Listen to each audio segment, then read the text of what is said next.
ये जो पिछले 5 साल हैं, अगर इनकी बात करें तो नीतीश कुमार कितने प्रभावी रहे? उसके बिना बहुत लोग मैंने तड़प कर मर जाएंगे। 10 में से अगर आपको नीतीश सरकार को नंबर देने हो, कितने नंबर देते? जो महिलाओं का जो गहना बेच के, खेत बेच के जो लोग प्रशांत किशोर को नेता समझते हैं क्या? वो शुद्ध रूप से व्यवसायी है। हम पटना की बात नहीं कर रहे हैं, हम जहाँ हैं हम यहाँ की बात कर रहे हैं। इनके स्थानीय विधायक पंचायत अध्यक्ष जो हमारा है वो भी मुख्यमंत्री के काबिल है। यहाँ तो कोई सीट नहीं ले आ सकते हैं, हमें तो उम्मीद है पूरा। पीने वाले लोग चाहे पाताल लोक तक जाना पड़े, वो अपना पदार्थ खोज कर ले आते हैं। नमस्कार, इस वक्त मैं गोपालगंज जिले में हूँ। गोपालगंज बिहार में पड़ता है और बिहार और उत्तर प्रदेश की सीमा से लगभग 3 किलोमीटर की दूरी पर इस वक्त हम खड़े हैं। हमारे साथ यहाँ के कुछ स्थानीय लोग हैं। बिहार में विधानसभा चुनाव का शंखनाद हो चुका है और इन लोगों से हम जानने की कोशिश करेंगे कि नीतीश कुमार का जलवा कायम है या प्रशांत किशोर की जड़ें गहरी हो रही हैं, और या फिर तेजस्वी यादव कुछ कमाल करने में कामयाब हो पाएंगे या नहीं हो पाएंगे। आइए हम बात करते हैं। आप ये बताइए कि नीतीश जी लंबे समय से बिहार के मुख्यमंत्री हैं। आपको क्या लगता है कि इस विधानसभा चुनाव में क्या एक बार फिर नीतीश कुमार हैं वाली भावना होगी या मामला पलट जाएगा? देखिए, नीतीश कुमार जी विकास तो किए हैं, बिहार का बहुत विकास किए हैं। पहले तो बिजली नहीं था हमारे बिहार में, सड़क नहीं थी, सड़क में गड्ढा रहता था, गाड़ी पलट जाती थी। मुझे लोग बता रहे थे आसपास के कि आपके इस क्षेत्र में भी बिजली पहले नहीं होती थी, ये नीतीश कुमार के शासन में आया। क्या ये बात सही है? जी सही है, बिल्कुल सही है।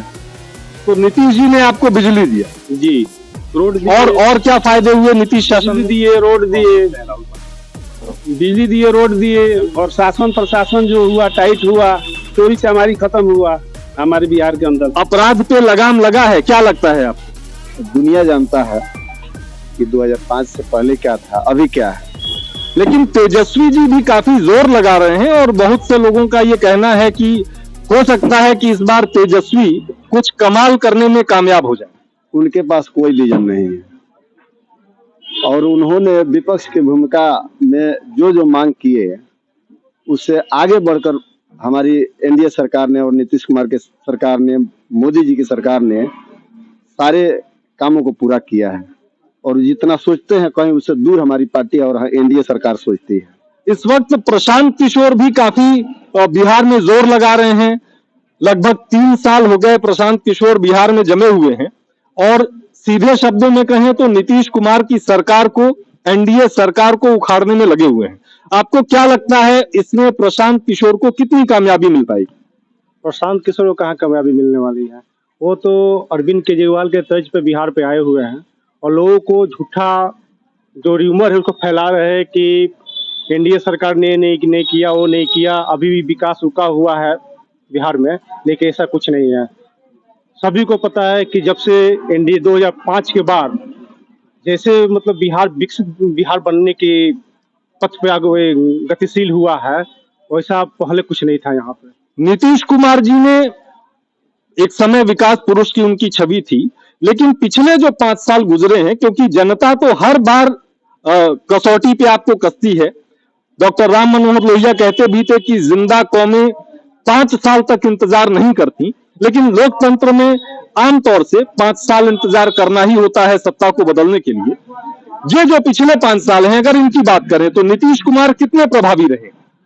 देखिए, जब मेरे पास आप चलने वाले संसाधन को ले लीजिए, लग्जरी गाड़ी जब उपलब्ध रहेगी तो खटारा को क्यों पसंद करेंगे?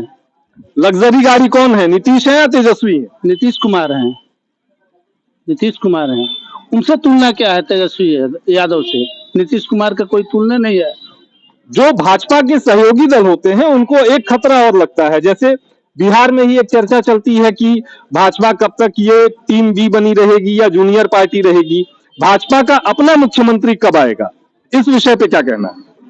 अभी जब तक नीतीश कुमार हैं इस पर विचार करना व्यर्थ है। इसका मतलब भाजपा में मुख्यमंत्री बनने की सामर्थ्य किसी की नहीं है? सामर्थ्य तो हमारे यहाँ पंचायत अध्यक्ष का भी है। पंचायत अध्यक्ष जो हमारा है वो भी मुख्यमंत्री के काबिल है, लेकिन जब पार्टी ने तय कर दिया है कि हमारा विकास पुरुष नीतीश कुमार हैं, तो हम उनको ही नेता मान के चलेंगे।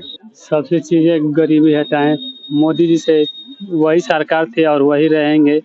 बिहार में बहुत बदलाव किए हैं, फिर भी आने के बाद भी कुछ हो सकता है कि वो बदलाव कर सकेंगे। आगे जो हो आने के बाद मालूम चलेगा। तेजस्वी यादव की बात करते हैं। तेजस्वी यादव, राहुल गांधी और उनके गठबंधन दलों के जो बाकी नेता हैं वो भी काफी मेहनत कर रहे हैं। वो जो मेहनत है और उसके सामने जो नीतीश के विकास पुरुष की छवि है, आपको क्या लगता है कि क्या तेजस्वी यादव उस आभा मंडल में छेद कर पाएंगे या फिर एक बार उनको निराश होना पड़ेगा? अगर बच्चा पैदा हुआ तो उसका पाँव नहीं था, तो ये कह रहे हैं कि 2005 के पहले विकास नहीं हुआ था। हम पटना शासन में बना, ये ब्लॉक की स्थापना लालू जी के शासन में बनी। ये 2005 में यहाँ बाल विकास परियोजना का कार्यालय बना। आप हमको बताइए, ये कह रहे हैं कि विकास, अभी वर्तमान की सरकार है, इनकी सरकार है, क्या यहाँ एक महिलाओं के लिए इज्जत घर नहीं बनना चाहिए? छोड़िए, हम पटना की बात नहीं कर रहे हैं, हम पटना की बात नहीं कर रहे हैं, हम जहाँ हैं हम यहाँ की बात कर रहे हैं। इनके स्थान नीतीश जी के सुशासन पे उस वक्त भी सवाल खड़े हो जाते हैं जब पटना के पारस हॉस्पिटल में कुछ अपराधी घुसकर दिन दहाड़े एक दूसरे व्यक्ति की हत्या कर देते हैं जो उनके प्रतिद्वंदी गिरोह का था। कि जिसको अपराध करना है वो अपराध भूल चूक कर सकता है, लेकिन व्यापक अपराध को भूल चूक कहना सही है क्या? अपराध को भूल चूक कहना कहाँ से सही है? अपराधी का नेचर जो है सरकार में तो बढ़ गया है। एक चीज हमको बताइए कि यहाँ शराबबंदी हुआ, शराबबंदी कितना सफल रहा? शराब आज बंद है, बंद होनी चाहिए, लेकिन सफल कहाँ हुआ? सबसे बड़ा जड़ तो अपराध शराब से हो रहा है। क्या बिहार में जो पीने वाले हैं, तो ऐसा कहा जाता है कि पीने वाले लोग चाहे पाताल लोक तक जाना पड़े वो अपना पदार्थ खोज कर ले आते हैं। हाथी का दांत दिखाने का अलग और खाने का अलग, यही कंडीशन है बिहार की। कल रात जब हम लोग उत्तर प्रदेश से बिहार की सीमा में प्रवेश कर रहे थे, लगभग आधी रात को मद्य निषेध विभाग के जो बोर्ड, जो बैरिकेड्स थे हाईवे पर लगे हुए, उन बैरिकेड्स को देख के हम चौंके थे। आमतौर से हाईवेज पे पुलिस पेट्रोलिंग सामान्य बात है। बिहार की विशेषता यह है कि यहाँ शराबबंदी की वजह से शराब तस्करी भी बड़े पैमाने पे हो सकती है, होने की आशंका होती है, और इस वजह से मद्य निषेध विभाग काफी सक्रिय रहता है। मद्य निषेध वाला जो मसला है, युवाओं में इसको लेके क्या स्थिति है? क्या लगता है कि ये जारी रहना चाहिए या इसको रोल बैक कर देना चाहिए? सर, ये नीतीश कुमार जी का बहुत ही साहसी फैसला था और इसका जो परिणाम है बेहद ही सकारात्मक रूप से आप पूरे बिहार में, ये क्रांतिकारी फैसला था और बहुत ही बड़ा हृदय वाला फैसला था, क्योंकि रेवेन्यू का इससे बहुत बड़ा नुकसान है, जो कि अभी प्रशांत किशोर जी बार बार इस बात को दोहराते हैं। लेकिन कहीं ना कहीं जो सामाजिक सुधार है, जो महिलाओं का जो गहना बेच के, खेत बेच के जो लोग शराब पीते थे, उनका सारा परिवार, किडनी, स्वास्थ्य तो खराब होता ही था, सारा चीज जो है वो परिवार बिखर जाता था। उस चीज को नीतीश कुमार जी ने, खास करके जो बैकवर्ड क्लास है, मैं दलित की बात कर रहा हूँ, वो परिवार जो है खत्म हो जाता था शराब पीने से।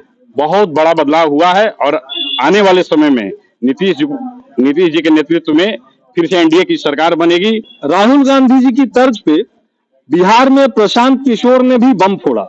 प्रशांत किशोर ने किसी छोटे मोटे आदमी को निशाना नहीं बनाया, सीधे भाजपा के बिहार में सबसे बड़े चेहरे सम्राट चौधरी को निशाने पर लिया और ये आरोप लगाया कि सम्राट चौधरी हत्या के आरोपी रहे हैं और उन्होंने गलत दस्तावेजों के जरिए खुद को नाबालिग साबित करके अपने को बरी कराया मामले से। क्या ये भाजपा के लिए, जो शुद्ध नैतिकता की, आदर्शों की, सदाचार की राजनीति करती है, बहुत सारे तरह की बातें कही जाती हैं भाजपा के विषय में, क्या ये भाजपा के लिए अच्छा है कि डिप्टी सीएम के पद पे एक ऐसे व्यक्ति को बैठा के रखा जाए जो आरोपी है? वो प्रूफ दे पाए हैं क्या? जो बोल रहे हैं उसका प्रूफ कहीं पे है? प्रशांत किशोर जी दिखाए प्रूफ को, दे पब्लिक के बीच में आना चाहिए ना प्रूफ। अभी तक प्रूफ वो दे नहीं पाए हैं। अगर प्रशांत किशोर जी कोई प्रूफ लेकर आते हैं तो क्या भाजपा को सम्राट चौधरी को पैदल कर देना चाहिए? वो तो हाईकमान की बात है, उस पर तो हम कुछ बोल नहीं पाएंगे। ठीक है, high command culture high command culture को लेके ही भाजपा एक समय कांग्रेस पे हमलावर रहती थी, अब क्या वही हाई कमान कल्चर भाजपा में भी हावी है? तो प्रशांत किशोर की बात कर रहे हैं तो प्रूफ लेकर आएंगे तब ना। अब प्रशांत किशोर को नेता समझते हैं क्या? वो शुद्ध रूप से व्यवसायी है। वही हाल हुआ देहात में, लोग खिस्सा कहते हैं कि 7 मुश्त खा के बिल्ली चली हज को। लेकिन प्रशांत जी अब तक राजनीति में तो नहीं थे और इसलिए कोई राजनीतिक आरोप, उस तरह के कोई घोटाले का आरोप या किसी तरह के भ्रष्टाचार का आरोप तो उन पर नहीं है। अरे कहने में और धरातल पर उतारने में बहुत डिफरेंस होता है। अभी नए नए आए हैं बेचारे, कह रहे हैं, वादा कर रहे हैं, अभी समय लगेगा उनको आने में। प्रशांत किशोर से क्या आपको कुछ उम्मीदें हैं? कोई बदलाव लाने की क्षमता रखते हैं प्रशांत किशोर? देखिए, प्रशांत किशोर जी तो कोई कुछ अभी काम किए नहीं है, विकास किए नहीं है, ना ही उनका मौका मिला है काम करने का। अभी क्या करेंगे नहीं करेंगे वो तो वही जानते हैं। इस विधानसभा चुनाव में उनकी संभावनाएं क्या है? आपको क्या लगता है कितनी सीटें ला सकते हैं? यहाँ तो कोई सीट नहीं ले आ सकते हैं, हमें तो उम्मीद है पूरा। पप्पू पांडे को छोड़ करके, एनडीए सरकार को छोड़ करके कोई सीट आने वाला नहीं है। आप में से कुछ लोगों का ये मानना है कि एनडीए की वापसी होगी, लेकिन 2005 में अगर मैं सही हूं तो नीतीश कुमार जी पहली बार मुख्यमंत्री बने थे और आज हम खड़े हैं 2025 में। 20 साल हो चुके हैं। इस 20 साल में आज से 20 साल पहले जो बच्चा पैदा हुआ था, आज से 2-3 साल पहले वो वोटर बन चुका है और एक नई पीढ़ी खड़ी हो चुकी है।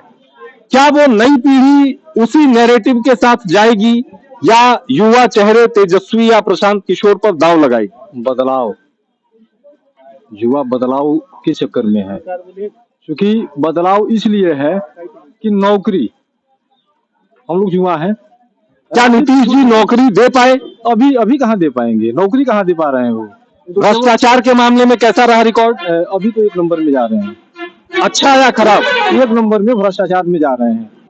अब जब तेजस्वी नेतृत्व कर रहे हैं, क्या आपको लगता है कि तेजस्वी मौका मिलने पे कोई बदलाव ला सकते हैं या केवल चेहरा ही बदलेगा, पीछे वो पूरा स्ट्रक्चर वही है? तो बदलाव तो होगा, बदलाव होगा, क्योंकि तेजस्वी पुनरावृत्ति करना नहीं चाहते हैं। प्रधानमंत्री आयुष्मान योजना है, उसके बिना बहुत लोग मैंने तड़प कर मर जाएंगे। उनके पास न उतना जमीन है न पैसा है, उससे जान का सुरक्षा होता है आयुष्मान योजना। 10 में से अगर आपको नीतीश सरकार को नंबर देने हो, कितने नंबर दें? 0। अरे 1 नंबर 0, कुछ तो किया होगा। 0। अभी 10,000 बोले ना भाई साहब, अभी 10,000 दिए हैं, तो 10,000 कैसे दिए हुए हैं? 10,000 व्यवसाय के लिए, लेकिन ये पैसा अगर 1 साल पहले दिए होते तो कुछ समझ में आता। ये तो वोट खरीदने के लिए पैसा दिया गया है। वोट खरीदने के आरोप लग रहे हैं, इनमें कितना दम है? विरोधी का काम है गलत को सही, सही को गलत बताना। लेकिन चुनाव से पहले पैसा भेजा जा रहा है तो कुछ तो लोग कहेंगे। लोग कहेंगे का, लोग कह रहे हैं। आप किसी महिला से पूछ लीजिए 10,000 उसको मिला है, और 10,000 मिला है तो काहे लिए मिला है? 10,000 का रिटर्निंग उसको करना भी है। लेकिन ये इस समय जो पैसा दिया गया, क्या ये पैसा 1 साल पहले नहीं दे सकते थे? लेकिन जब आचार संहिता लागू हुआ, उसके 24 घंटा, 1 सप्ताह से लेकर 24 घंटे के पहले पैसा भेजा जा रहा है। तो वोट खरीदने का तरीका है भाई। अच्छे तो हम लोग हैं, वो तो 7वीं फेल है। 7वीं फेल से अच्छे तो लाखों बिहार के लड़के हैं, करोड़ों है, जो उनसे बढ़िया सीएम बन सकते हैं। और क्या, आरजेडी में वैसे लोग हैं, बहुत अच्छे एजुकेटेड लोग हैं, कार्यकर्ता हैं उनके। अगर उनको मौका मिले, किसी यादव के लड़के को अगर मौका मिले तो तेजस्वी यादव से बहुत अच्छा कर सकते हैं, बहुत बेहतर सीएम बन सकते हैं। ये तेजस्वी जी या राहुल जी जो टैलेंटेड लड़के हैं, नए युवा नेतृत्व हैं, उनको आगे आने में सहयोग क्यों नहीं करते? सहयोग तो करिए रहे हैं, सहयोग तो करिए रहे हैं। तो चाय और पान की दुकान पे तो सत्ता बनती है और सत्ता बिगड़ती है। कुल मिलाकर जनता के बीच मिलीजुली प्रतिक्रिया है। सत्ता का खेल है, चुनावी लड़ाई है, अखाड़े में बहुत सारे खिलाड़ी अपना दमखम आजमा रहे हैं। हमें यह देखना है कि इन खिलाड़ियों में सही दांव कौन चलता है, विपक्षी को कौन चित करता है और बाजी कौन मार ले जाता है। अभी लड़ाई लंबी है, आगे भी हम जनता के बीच जाकर उनसे संवाद करने की कोशिश करते रहेंगे। आप बने रहिए यूबीआर के साथ।